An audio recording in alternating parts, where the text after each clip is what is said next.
ಕರ್ನಾಟಕದ ಮಲೆನಾಡ ಪ್ರದೇಶದಲ್ಲಿರುವ ಕಾಫಿನಾಡೆಂದೇ ಹೆಸರುವಾಸಿಯಾಗಿರುವಂತಹ ನಮ್ಮ ಚಿಕ್ಕಮಗಳೂರು ಜಿಲ್ಲೆಯು ಪಶ್ಚಿಮ ಘಟ್ಟದ ಗಿರಿಶಿಖರಗಳ ತಪ್ಪಲಿನಲ್ಲಿ ತನ್ನೊಡಲೊಳಗೆ ಅದೆಷ್ಟೋ ಅಚ್ಚರಿಯ ವಿಶೇಷ ವಿಷಯಗಳನ್ನು ಅಡಗಿಸಿಟ್ಟುಕೊಂಡು ಪ್ರವಾಸಿಗರನ್ನು ತನ್ನತ್ತ ಸೆಳೆಯುತ್ತಿದೆ. ಅಂತಹ ವಿಶೇಷತೆಯನ್ನು ಒಳಗೊಂಡಿರುವ ಒಂದು ಪ್ರದೇಶದ ಬಗ್ಗೆ ಇಂದು ನಾವು ತಿಳಿಯೋಣ. ಹಾಗಾದ್ರೆ ಬನ್ನಿ, ಇವತ್ತಿನ ಈ ವಿಡಿಯೋದಲ್ಲಿ ಆ ಜಾಗ ಯಾವುದು, ಅದು ಎಲ್ಲಿದೆ, ಅದು ಹೇಗಿದೆ, ಎಲ್ಲವನ್ನು ಇವತ್ತಿನ ಈ ವಿಡಿಯೋದಲ್ಲಿ ನೋಡೋಣಂತೆ.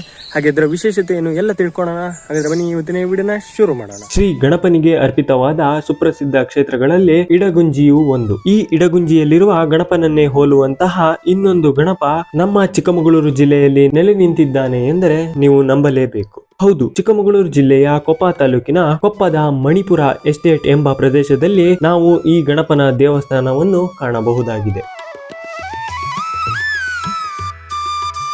ತಮ್ಮ ತಂದೆಯ ಅಭಿಪ್ರಾಯ ಆಸೆಯಂತೆ ಶ್ರೀ ವರಸಿದ್ಧಿ ವಿನಾಯಕನ ದೇವಸ್ಥಾನವನ್ನು ನಿರ್ಮಾಣ ಮಾಡುವುದರಲ್ಲಿ ಮಾಜಿ ಶಿಕ್ಷಣ ಸಚಿವರು ಹಾಗೂ ಮಲೆನಾಡ ಗಾಂಧಿ ಎಂದೇ ಪ್ರಸಿದ್ಧರಾದ ಎಚ್.ಜಿ. ಗೋವಿಂದೇಗೌಡರ ಸುಪುತ್ರರಾದ ವೆಂಕಟೇಶ್ ರವರು ಯಶಸ್ವಿಯಾಗಿದ್ದಾರೆ.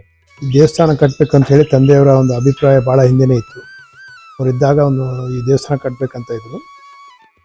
ಅದನ್ನು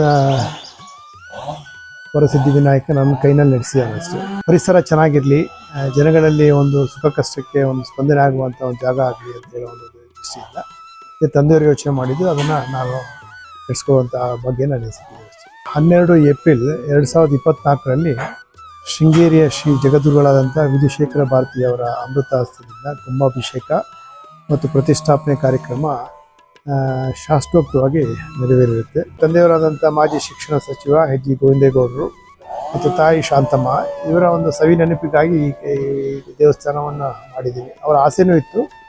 ನಮಗೊಂದು ದಿನದ ಜಂಜಾಟದಲ್ಲಿ ಎಲ್ಲೋ ಒಂದು ಕಡೆ ಈ ಪರಿಸರದಲ್ಲಿ ಬಂದಾಗ ನೆಮ್ಮದಿ ಸಿಕ್ಕ ಥರ, ಭಕ್ತಿ ಬರೋ ಥರ ಆಗುತ್ತೆ.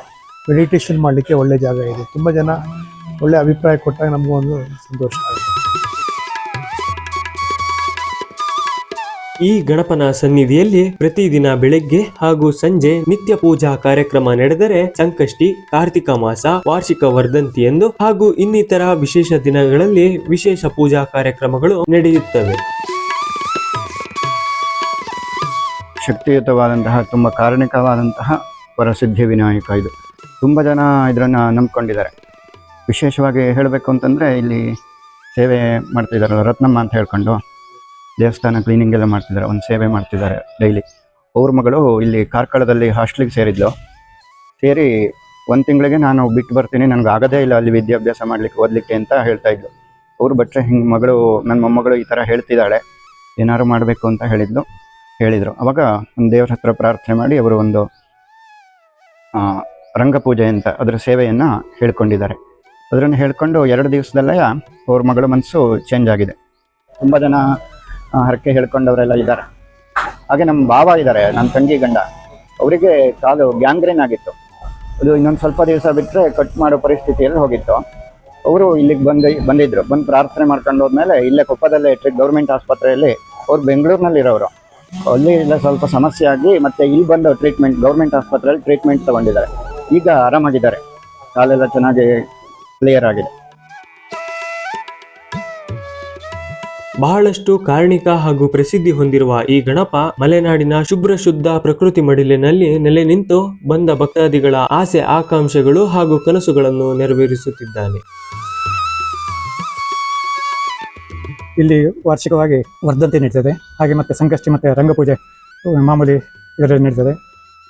ಮತ್ತು ಹಿಂದೆ ಸಹಸ್ರ ಮೋದಕ ಹೋಮ ಮತ್ತು ಸಾಮೂಹಿಕ ಸತ್ಯನಾರಾಯಣ ಪೂಜೆ ಎಲ್ಲ ನಡೆದಿದೆ. ಆರ್ತರಾಗಿ ಬರುವಂಥ ಭಕ್ತರಿಗೆ ಇಲ್ಲಿ ಅನುಕೂಲ ಆಗಿ ಈಗ ತುಂಬ ಜನ ಸೇವೆ ಮಾಡಿಸಲಿಕ್ಕೆ ಬರ್ತಿದ್ದಾರೆ.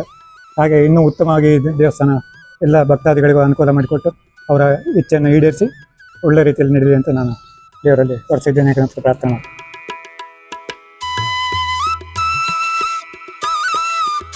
ಈ ಗಣಪನ ದೇವಾಲಯವು ಚಿಕ್ಕಮಗಳೂರು ಜಿಲ್ಲೆಯ ಕೊಪ್ಪ ತಾಲೂಕಿನ ಕೊಪ್ಪದಿಂದ ಗುಣವಂತೆ ಗ್ರಾಮಕ್ಕೆ ಹೋಗುವ ದಾರಿಯಲ್ಲಿ ಸಾಗುವ ನಡುವೆ ಸಿಗುವ ಮಣಿಪುರ ಎಸ್ಟೇಟ್ ಎಂಬ ಪ್ರದೇಶದಲ್ಲಿ ಕಂಡುಬರುತ್ತದೆ.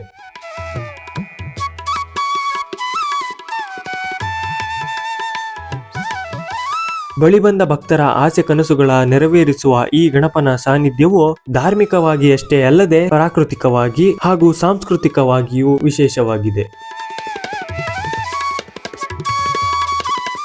ಇದು ತುಂಬಾ ಅಂತಂದ್ರೆ ತುಂಬಾ ಚೆನ್ನಾಗಿದೆ ಈ ವಾತಾವರಣ. ಜೊತೆಗೆ ಇಲ್ಲಿದ್ದಂಥವ್ರಿಗಂತೂ ಪ್ರತಿನಿತ್ಯ ಇದು ದಿನದಿಂದ ದಿನಕ್ಕೆ ಬೆಳೀತಾ ಇದೆ. ಇಲ್ಲಿ ತುಂಬಾ ಭಕ್ತರು ಕೂಡ ಬರ್ತಾ ಇದ್ದಾರೆ. ಭಜನೆಗಳು ಮತ್ತೆ ನೃತ್ಯ ಕಾರ್ಯಕ್ರಮಗಳು, ಇದು ಡೈಲಿ ದಿನನಿತ್ಯ ನಡೀತಾ ಇರುವಂತಹ ಪೂಜೆ ಕಾರ್ಯಕ್ರಮಗಳು ಕೂಡ ಇದಾವೆ. ಹಾಗೆ ಇಲ್ಲಿ ಬಂದಂತಹ ಪೂಜೆ ಮಾಡುವಂತಹ ಅರ್ಚಕರುಗಳು ಕೂಡ ಎಲ್ಲರೂ ಕೂಡ ತುಂಬಾ ಚೆನ್ನಾಗಿ ಪೂಜೆಯನ್ನು ನಡೆಸ್ಕೊಂಡು ಹೋಗ್ತಾ ಇದ್ದಾರೆ. ದೇವಸ್ಥಾನದವನ್ನ ನಿರ್ವಹಣೆ ಮಾಡ್ಕೊಂಡು ಹೋಗ್ತಾ ಇದ್ದಾರೆ. ಅಚ್ಚುಕಟ್ಟಾಗಿ ನೋಡ್ಕೊಳ್ಳುವಂತಹ ಸಿಬ್ಬಂದಿ ವ್ಯವಸ್ಥೆ ಕೂಡ ಇದೆ. ಭಕ್ತರು ಬರೀ ಇಲ್ಲಿ ಮಾತ್ರ ಅಲ್ಲ, ಬೇರೆ ಬೇರೆ ಸ್ಥಳಗಳಿಂದ ಬಂದು ಕೂಡ ಪೂಜೆಯನ್ನ ಮಾಡಿಸ್ತಾ ಇದ್ದಾರೆ. ಒಟ್ಟಾರೆಯಾಗಿ ಈ ದೇವಸ್ಥಾನ ಅನ್ನುವಂಥದ್ದು ಇನ್ನ ಚೆನ್ನಾಗಿ ನಡೆಯುತ್ತೆ. ನಮಗೆ ತುಂಬಾ ಹೆಮ್ಮೆ ಅಂತ ಹೇಳಿದ್ರೆ ಆ ವರಸಿದ್ಧಿ ವಿನಾಯಕನ ಅನುಗ್ರಹ ನಮಗೆ ಸಿಕ್ಕಿದ್ದು ದೊಡ್ಡ ಮಹಾಪುಣ್ಯ ಅನ್ಬೋದು. ಯಾಕಂತ ಹೇಳಿದ್ರೆ ಇದಕ್ಕೊಂದು ಎಷ್ಟು ಜನ್ಮದ ಪುಣ್ಯನ ಗೊತ್ತಿಲ್ಲ, ಇಲ್ಲಿ ದೇವಸ್ಥಾನ ಸೇವೆ ಮಾಡೋಕ್ಕೊಂದು ಅನುಕೂಲ ಸಿಕ್ತು. ಹಾಗಾಗಿ ಗುರು ರಾಯರ ಆಶೀರ್ವಾದದಿಂದ ವರಸಿದ್ಧಿ ವಿನಾಯಕನ ಅನುಗ್ರಹದಿಂದ ನಾವು ನಿರಂತರವಾಗಿ ಸೇವೆ ಮಾಡ್ತಿದ್ದೀವಿ. ಹಿಂದೆ ಎಜುಕೇಶನ್ ಮಿನಿಸ್ಟರ್ ಆದ ಗೋವಿಂದಗೌಡರು ಅವರು ಇದೊಂದು ಸಂಕಲ್ಪ ಮಾಡಿದ್ರು, ದೇವಸ್ಥಾನ ಮಾಡಬೇಕಂತ 35 ವರ್ಷ ಆಗಿತ್ತು. ಸೊ ಹಾಗಾಗಿ ಅದನ್ನ ಅಚ್ಚುಕಟ್ಟಾಗಿ ಅವರ ಸುಪುತ್ರರಾದ H.G. ವೆಂಕಟೇಶ್ ಅವರು ನಮ್ಮ ಸಾಹುಕಾರ ತುಂಬ ಚೆನ್ನಾಗಿ ನಡೆಸ್ಕೊಟ್ಟು ಚೆನ್ನಾಗಿ ಮಾಡಿದ್ದಾರೆ. ಶಿಲಾಮಯವಾಗಿ ದೇವಸ್ಥಾನವನ್ನು ಮಾಡಿ ಇದು ಪ್ರಸಿದ್ಧವಾಗಿ ಮೊದಲು ಇಡುಗುಂಜಿ ಗಣಪತಿ ಹಾಗೂ ಆನೆಗುಡ್ಡೆ ಗಣಪತಿ, ಅನಂತರ ವರಸಿದ್ಧಿ ವಿನಾಯಕನ ಮೂರ್ತಿ ತರ ಇದೆ. ನನ್ನ ಪ್ರಕಾರ ಕರ್ನಾಟಕದಲ್ಲಿ ಇದು 3ನೇ ಇಡುಗುಂಜಿ ಬಿಟ್ಟರೆ ನಮ್ದು ಮಣಿಪುರದಲ್ಲಿ ವರಸಿದ್ಧಿ ವಿನಾಯಕನೇ ಇರೋದು. ಹಾಗಾಗಿ ತುಂಬಾ ಪವರ್ಫುಲ್ಲು, ತುಂಬಾ ಕಳೆ ಇದೆ. ಶೃಂಗೇರಿಯ ಜಗದ್ಗುರುಗಳಿಂದ ಪ್ರತಿಷ್ಠಾಪನೆ ಆಗಿ ತುಂಬಾ ಸಾನ್ನಿಧ್ಯವನ್ನು ಪಡ್ಕೊಂಡಿದೆ. ನನಗೇನೋ ಈ ದೇವಸ್ಥಾನ ಬಂದು ಹೋದ್ರಿಂದ ಏನೋ ಒಂದು ಸಮಾಧಾನ ಆಗ್ತಿದೆ. ನನಗೆ ಸಂಜೆ 6:30 ಮಂಗಳಾರತಿ ಪೂಜೆ ಆಗಷ್ಟೊತ್ತಿಗೂ ನಂಗೆ ಬರೋಕ್ಕಾಗಲ್ಲ. ಅದಕ್ಕೆ 5:30ಗೆ ಬಂದು ಒಂದು ದೇವ್ರ ಹತ್ರ ಒಂದು ಪ್ರಾರ್ಥನೆ ಮಾಡ್ಕೊಂಡು ಹೋಗ್ಬಿಡ್ತೀನಿ, ನಮಸ್ಕಾರ ಮಾಡ್ತೀನಿ. ಮತ್ತೆ ಇದು ಇಲ್ಲಿ ಸುತ್ತಮುತ್ತ ಎಲ್ಲೂ ಈ ಥರ ದೇವಸ್ಥಾನ ನಾನು ನೋಡಿಲ್ಲ. ಎಲ್ಲ ಬರಬೇಕು ಅಂದರೆ ಟೌನಿಗೆ ಬರಬೇಕಿತ್ತು. ಇದು ತುಂಬ ಪ್ರಶಾಂತವಾಗಿದೆ, ಚೆನ್ನಾಗಿದೆ. ಹೇಳಬೇಕು ಅಂದರೆ ಇಲ್ಲಿ ಬಂದು ಹೋದ್ಮೇಲೆ ಏನೋ ಒಂಥರ ಸಮಾಧಾನ ಇದೆ. ಒಂದು 5 ನಿಮಿಷ ಇಲ್ಲೇ ಸ್ವಲ್ಪ ಹೊತ್ತು ಇದ್ದು ಹೋದ್ರೆ ಏನೋ ಹಳೆ ನೆನಪುಗಳು, ಏನೋ ಒಂಥರ ಚೆನ್ನಾಗಿದೆ. ಇಲ್ಲಿ ಬಾರಿ ನೀಟ್ ಪ್ರತಿ ಕೆಲಸನೇ ಆಗಲಿ, ದೇವಸ್ಥಾನದ ಯಾವುದೇ ಬೌಂಡ್ರಿ ಆಗಲಿ ಹೊರಗಡೆ ಆಗಲಿ ಅಷ್ಟು ನೀಟಾಗಿ ಕಾಣುತ್ತೆ. ತುಂಬಾ ಖುಷಿ ಆಗುತ್ತೆ ನಮಗೆ. ದೇವಸ್ಥಾನ ಬಂದು ಹೋಗೋದಕ್ಕಿಂತ ಹೊರಗಡೆ ನೋಡಿದಾಗಲೇ ಬರೋಣ ಅನ್ಸುತ್ತೆ, ಅಷ್ಟು ಚಂದವಾಗಿ ಇಲ್ಲಿ ಬಾರಿ ಚೆನ್ನಾಗಿ ಮಾಡ್ಕೊಂಡು ಹೋಗ್ತಿದ್ದಾರೆ. ನಾನು ಪ್ರತಿದಿನ 7:30 ಬರ್ತೀನಿ. 7:30 ಬಂದು ದೇವಸ್ಥಾನಕ್ಕೆ ಸುತ್ತ ಬಂದು ತೀರ್ಥ ಪ್ರಸಾದ ತಗೊಂಡು ಆಮೇಲೆ ನಮ್ಮ ಕೆಲಸ ಹೋಗುತ್ತೆ. ಏನೋ ಒಂಥರ ಖುಷಿ, ಇಡೀ ದಿನ ಖುಷಿ ಅನ್ಸುತ್ತೆ. ಒಂದ್ ದಿನ ಬಂದಿಲ್ಲ ಅಂದ್ರೆ ಮನಸ್ಸಿಗೆ ಏನೋ ಒಂಥರ ಅಸಮಾಧಾನ, ಬಂದಿಲ್ಲಲ್ಲ ಇವತ್ತು ದೇವಸ್ಥಾನಕ್ಕೆ ಹೋಗಿಲ್ಲ ಅಂತ. ಲೇಟ್ ಆದ್ರೂ ಒಂಚೂರು ಬಂದೇ ಹೋಗೋದು, ತುಂಬಾ ಚೆನ್ನಾಗಿ ಅನ್ಸುತ್ತೆ. ಮತ್ತೆ ಇಲ್ಲಿ ವ್ಯವಸ್ಥೆಗಳು ಬಹಳ ನೀಟಾಗಿ ಮಾಡ್ತಾರೆ ಎಲ್ಲಾನು.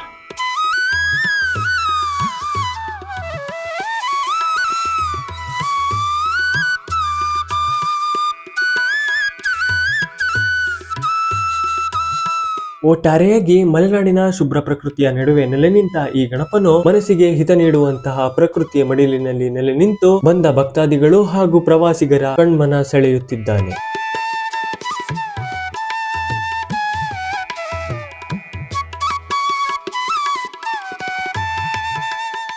ನೋಡಿದ್ರಲ್ಲ ಫ್ರೆಂಡ್ಸ್, ಇವತ್ತಿನ ಈ ವಿಡಿಯೋದಲ್ಲಿ ನಾನು ನಿಮಗೆ ಶ್ರೀ ವರಸಿದ್ಧಿ ವಿನಾಯಕ ದೇವಸ್ಥಾನ ಮಣಿಪುರ ಎಸ್ಟೇಟ್ನ ಬಗ್ಗೆ ಆದಷ್ಟು ಮಾಹಿತಿನ ತಿಳಿಸ್ಕೊಡೋಕ್ಕೆ ಪ್ರಯತ್ನ ಮಾಡಿದ್ದೆ.